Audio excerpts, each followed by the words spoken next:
तुम्ही जरा त्याच्या कलानी घेतलं असतं तर. काय कलानी घ्या? मग आजपासून मी घसाफोड करून सांगतोय, तुझ्या डोक्यात शिरतंय का? आपला वडिलोपार्जित वाडा तुझा लेख हा त्या सरंजामाला विकायला निघाला होता.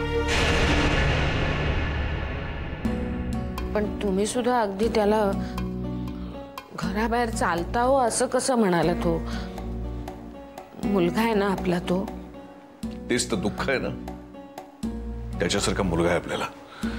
अहो, चंदू बद्दल वाटेल ते बोलाल तर मी नाही ऐकून घेणार. बा ठीक आहे, मला काही बोलायचं नाही. घेऊन बस तुझ्या चंदूला. जेव्हा तो या सगळ्या घराचा सत्यानाश करेल ना तेव्हा कळेल तुला. अहो, कधी कोणाचं वाईट केलंय का चंदूनी? आता त्या सरंजाम्याने दिली ही ऑफर, याच्यात चंदूची काही चूक आहे का? तो येऊन तुमच्याशी फक्त चर्चाच करत होता ना.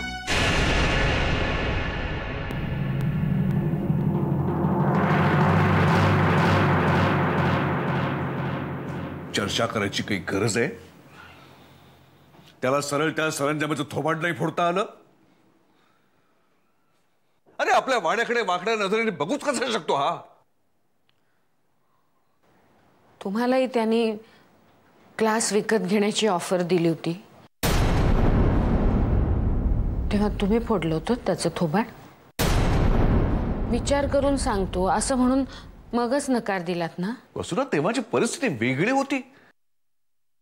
त्यांनी आधीचा जीव वाचवला होता, आपण त्याच्या उपकाराच्या दबावाखाली होतो. मग आताही चंदू त्यांच्या उपकाराखाली दबलेला आहे. अगं गरज काय त्याची? मी आहे ना. त्याला पैशाची गरज होती तेव्हा केलीत मदत तुम्ही?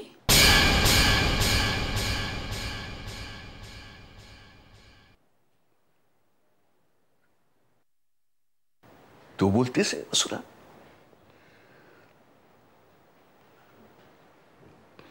तेव्हाची आपली परिस्थिती काय होती तुला कल्पना नाहीये त्याची?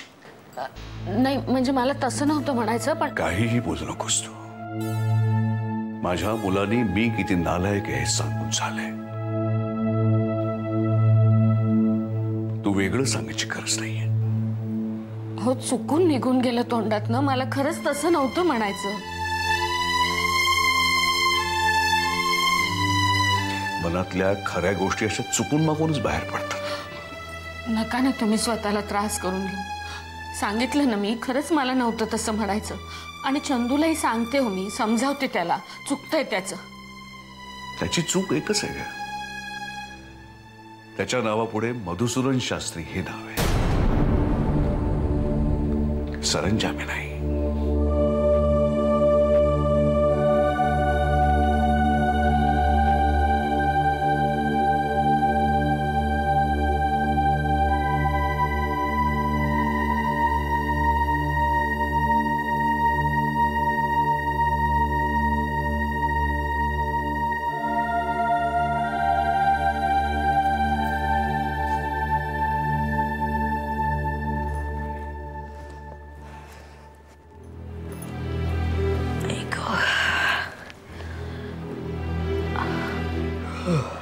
ऐका ना, मी मगाशी तुम्हाला काय सांगत होते? प्रिया आली होती. प्रिया आली होती तेव्हा प्रथमेश टीव्ही बघत बसला होता. आणि टीव्ही बघता बघता तो अचानक व्हायलंट झाला. प्रियानं पटकन जाऊन टीव्ही बंद केला. आणि टीव्ही बंद केल्याबरोबर तो पुन्हा शांत झाला. म्हणजे त्याने टीव्हीवर असं काहीतरी बघितलं की ज्याच्यामुळे तो व्हायलंट झाला असणार. म्हणून मग आम्ही पुन्हा टीव्ही लावून पाहिला तर टीव्हीवर नॉर्मल कार्टून्स चालली होती. म्हणजे मला काही कळेच ना की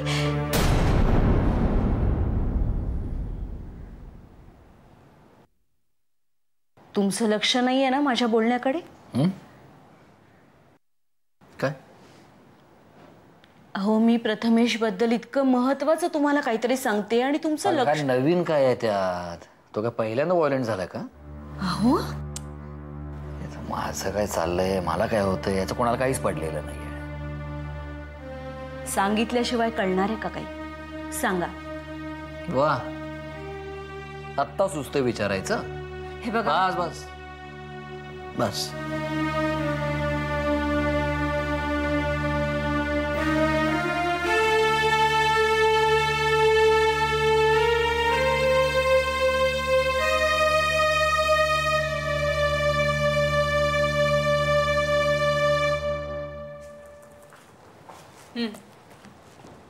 मी घेतला पेढा. तो वेगळा हा वेगळा. माई आणि आजोबांना घेऊन आई सिद्धिविनायकाच्या देवळात गेल्या होत्या ना, तिथला प्रसाद. शुभ्रा,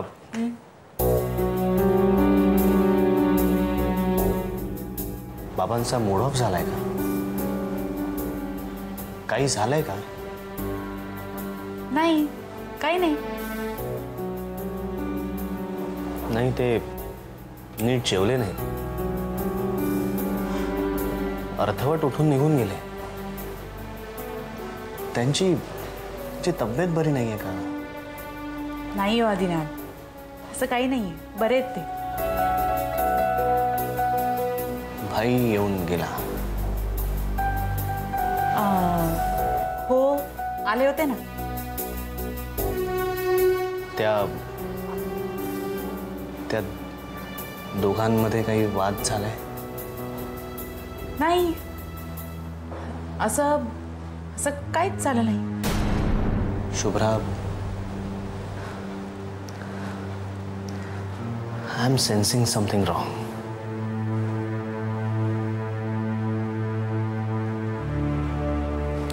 जाऊ दे, काही नाही. मे बी माझ्याच मनाचे खेळ असते. मी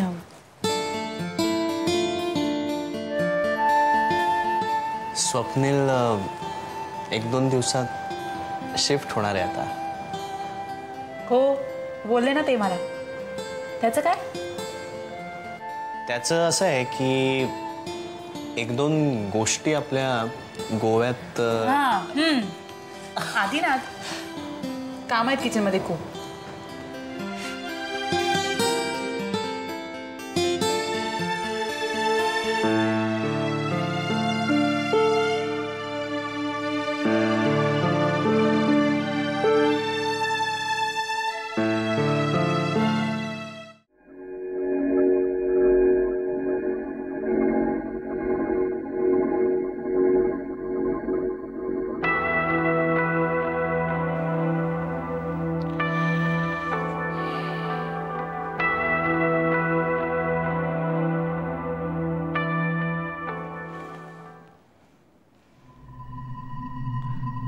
कसं झालं?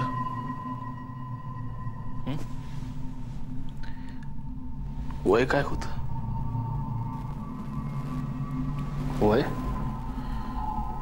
हा, एकदा हे असं घडलं की इलाज नसतो रे. त्याच्या मनात आलं की संपलं सगळं. बा, जरा मला समजेल अशा भाषेत बोलाल? मित्र खपला ना तुझा? कोण मित्र? कालपासून असा चेहरा पाडून का बसलायस? तुम्ही जा ना बा, तुम्हाला मी उशीर तर होतो. जाणारच आहे रे, पण कालपासून चेहऱ्यावर 12 वाजून का घेतलेस ते सांग आधी. एक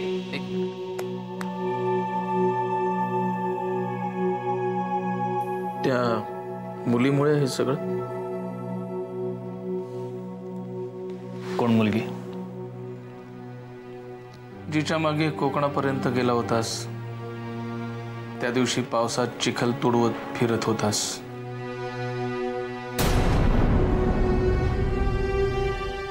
तुम्ही डिटेक्टिव्हगिरी करायला माणसं सोडलेत माझ्या मागे? हा, नाही रे बाबा, माझ्या एका मित्रानं पाहिलं. तुमच्या मित्रांना सांगून ठेवायचं, परत जर अशी पाहण्या बिण्याची चूक केली ना, गोळ्या घालेन.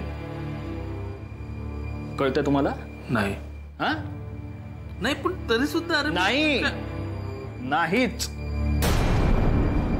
या बाबतीत माझ्या वाटेला जायचं नाही बा, आणि या बाबतीत मी तुमचं काही ऐकणार नाही, सांगतो.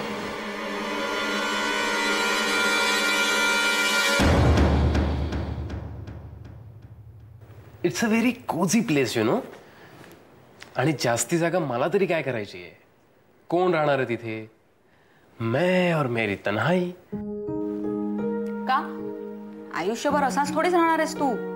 म्हणजे लग्न वगैरे करशीलच ना नंतर? का ग? माझ्या लग्नाची तुला का एवढी घाई? शी, मला कशाला घाई? तू लग्न कर किंवा करू नकोस, I don't care. Really? Is it so? म्हणजे म्हणजे काय नाही. अरे वा, मी माईंना जागा दाखवायला नेणार आहे संध्याकाळी. तू पण चल ना. हो का? नाही, आय एम बिझी. वाटलंच होतं मला, म्हणूनच तुला विचारलं नाही मी. गुड. खूप बिझी आहेस? हो, मला मार्केटमध्ये जायचंय. एवढंच ना? अगं मग ये ना जाऊन, आम्ही थांबतो. का? कारण एनिवे आम्ही रिक्षातनं जाणार, दोघंच जाणार. तू पण चल ना. नाही, जा तू माईन बरोबर. उगाच गर्दी कशाला? ए, त्यात काय गर्दी? रिक्षात घेतातच की 3 जणांना. चल. खूप मस्त वाटते ना तुला माझ्याशी असं बोलून? आता काय केलं मी? नाही, मगाचपासून बघतेय मी, मला सारखं टोचून बोलतोयस, हडतूड करतोयस. मी? हो, तूच. आणि माझं आपलं उगाच.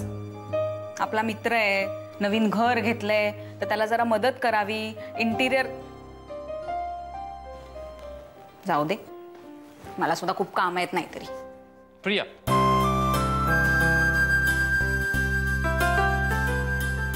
बोला. माझ्या घराचं इंटेरियर तुलाच करायचंय. शेवटी माझं घर तुलाच सजवायचंय प्रिया.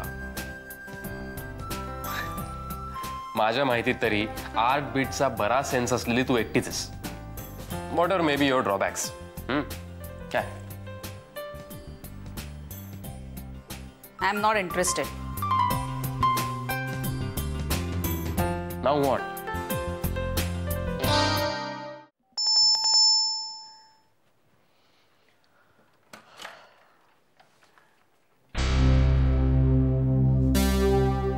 येऊ ना?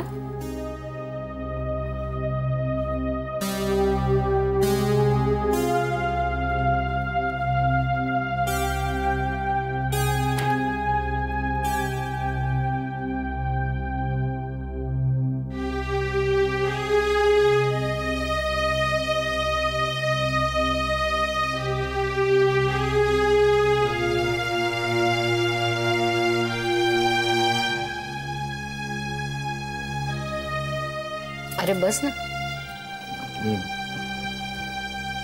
मी ठीक आहे. राधा कुठे गेली? क्लासला.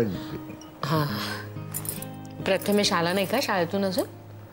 नाही, पण येईल एवढ्यात. चंदू, अरे बस तू, बस.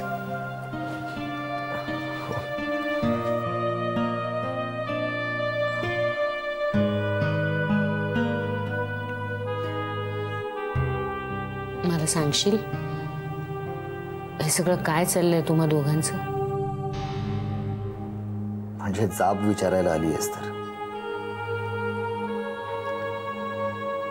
समजा आले असले तर तो हक्क नाहीये का माझा?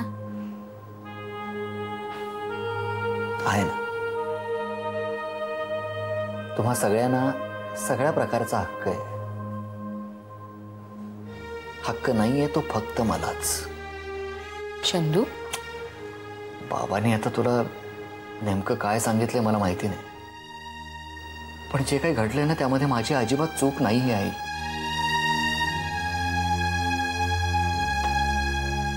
हे बघ, मला सगळं जरा नीट सांगशील?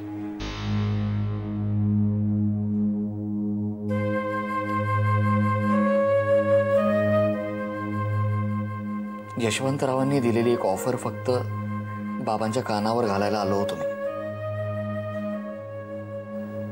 त्यांनी हाताला धरून मला घराच्या बाहेरच काढलं. मी काय वाडा विकायला निघालो नव्हतो का? वाडा विकायचा नव्हता ना, मग नाही म्हणून सांगायचं, संपला विषय. तू सुद्धा तो विषय संपवू शकत होतास ना? त्यांना तिथल्या तिथेच नकार का नाही दिलास तू? मला तेव्हा मी की तुलाही मनात कुठेतरी वाटतंय तो वाडा खरंच विकला जावा. आता तुझ्याशी खोटं कशाला बोलू आहे?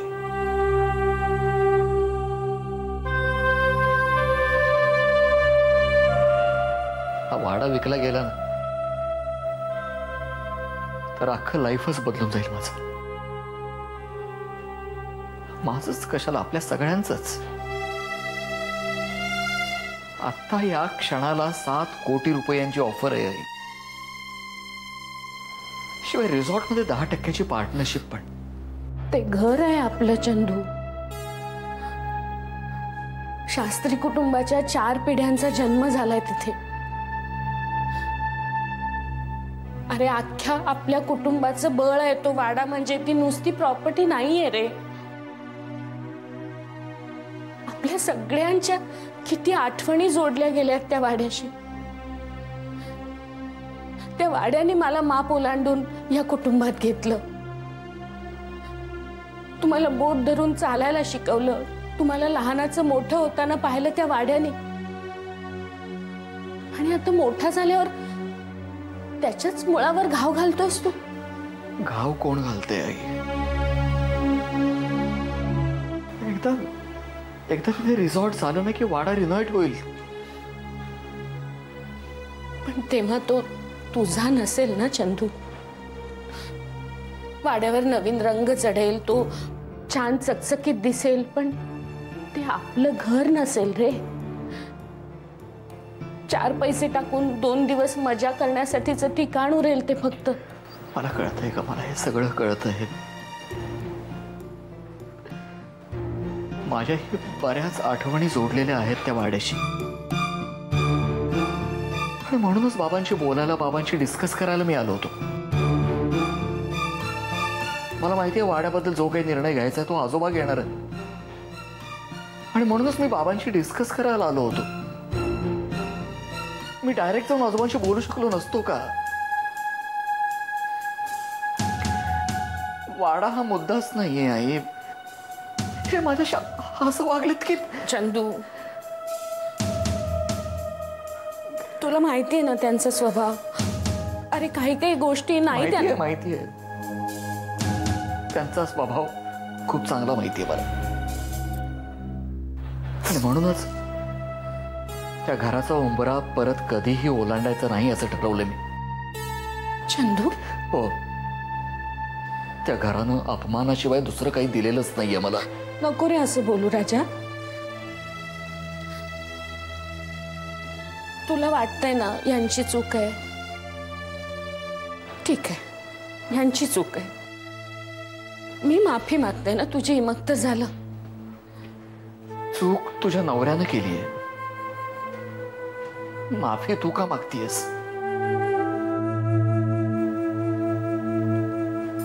चंदू,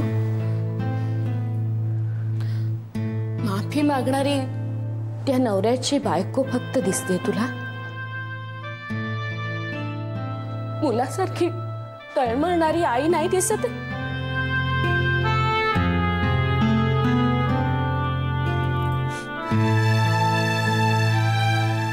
ठीक आहे,